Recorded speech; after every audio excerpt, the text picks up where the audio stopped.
I'm Dr. Katie Hurley, and I'm here to talk to you about helping your teen go from being a bystander to an upstander. An upstander is someone who stands up for the person being cyberbullied.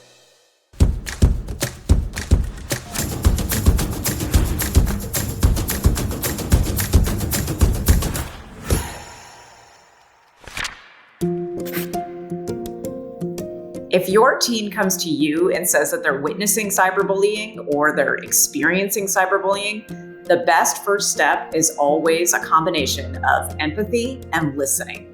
It's understandable that your gut reaction to this kind of information might be to want to call the school, but one reason teens don't always come forward with these situations is because they're afraid their parents or other adults in their lives will escalate it really quickly. Make them feel like the expert in the room. So asking, what is the context of how this is happening? Where is this happening? Do you know why or where this is coming from? Is this something new? How is your friend handling it? How are you feeling about it? Is it making you feel anxious? How often do you see these kinds of things happening? Is there some way that young people usually deal with this that seems to work? It can help to text them if they like to text, or to meet them on Snapchat if that's where they like to communicate the most. Learning to communicate in a way that makes sense to them is important.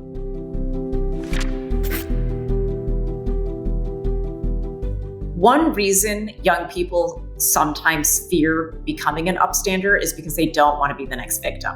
When working with my clients, one thing I find often is that they really fear being canceled. This is big in teen world right now. So it's hard to stand up for another person because you're not sure how everyone else is going to react, especially if you do it in a public way by commenting on the cyberbullying thread. One piece of advice you can give your teen is to take a backdoor approach to helping a friend. That can come from sending a private text, a private snap, a DM across one of the social channels they use frequently, but just a simple phrase to say, hey, I'm here for you. I see you.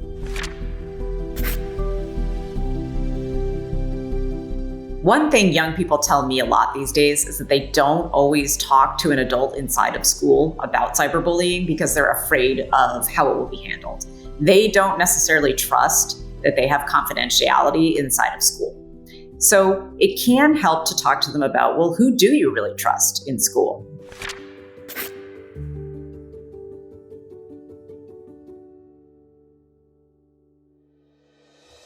If the teen or young person in your life is bringing you information that kind of sets off alerts in your mind, like perhaps the person that they're talking about, the victim of cyberbullying, is avoiding school, or they're not communicating with any of their friends. They've shut down all of their social media accounts and are spending a lot of time alone. Maybe they've sent a text that sort of hints at feeling very depressed or even considering self-harm in some way.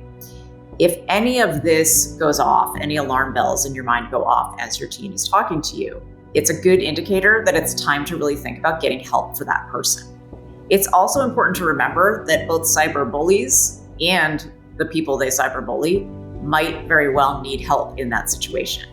Both people are struggling and need some sort of professional assistance to work through this.